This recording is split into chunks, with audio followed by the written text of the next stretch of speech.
Այս օրերին մենք տեսնում ենք Տիկին Ավանեսյան բավական շատ երկրների եվրոպական հիմնականում երկրների ղեկավարներ շնորհավորում են Հայաստանի իշխանություններին, բայց մենք չենք տեսնում օրինակ Ռուսաստանի կողմից շնորհավորանք, ավելին նրանք ասում են, որ մասսայական ճնշումներ են եղել եւ ընտրակեղծիքներ են եղել։ Սա անհանգստացնում է Հայաստանի իշխանությանը եւ արդյոք սա նշանակում է, որ կարող է եւ Ռուսաստանը չճանաչի ընտրությունները եւ դա հայ-ռուսական հարաբերություններում որոշակի լարվածությունը, ոչ թե որոշակի, այլ եղած լարվածությունը ել ավելի մեծացնի։ Ես կարծում եմ, որ որևէ մեկի մոտ Հայաստանի Հանրապետությունում, ասում եմ, ամենակարևորը ժողովուրդը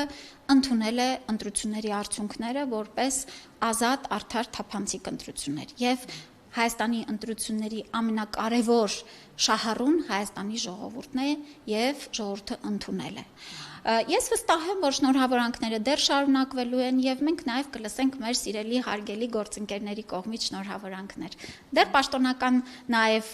ուրեմն երբ որ կհրապարակվեն, վստահ եմ շնորհավորանքները դեռ երկար շարունակվելու են։ Եվ վերջինս Տիկին Ավանեսյան, այսօր օրինակ Ռուսաստանի արտգործնախարարը կրկին հիշեցրել է Հայաստանի իշխանություններին, այս հարցը տալիս է որպես կուսակցության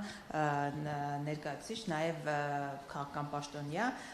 որ ԵԱՏՄ-ի եւ ԵՄ-ի հետ կապված դուք հստակ պետք է որոշում կայացնեք, որովհետեւ ասում են, որ դուք արդեն Եվրամիության հետ կապված նախագիծը ընդունել եք եւ հիմա ասում են մեզ պետք է ընդհանրապես որոշում, ոչ թե մենք ասում ենք լավ կամ վատ, այլ որոշում, ինչու է հապաղում Հայաստանը եւ սրան զուգահեռ նաեւ ՀԱՊԿ-ի հետ կապված են ասում, որ Հայաստանը 2 տարի անդամավճարները չի վճարել եւ հնարավոր է, որ կիրառվի համապատասխան հոդվածը ՀԱՊԿ-ի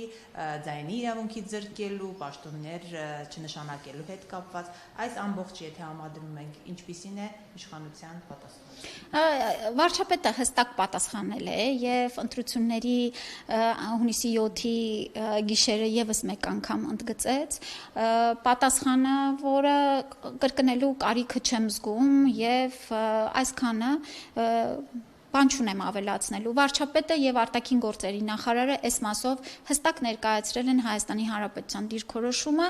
եւ երբ որ կլինի քննարկման առարկան, Հայաստանը այդ հարցը կքննարկի։ Ինչու է հապաղում, ուշացնում։ Ոչ մի բան չի հապաղում, որևէ բան չի հապաղում։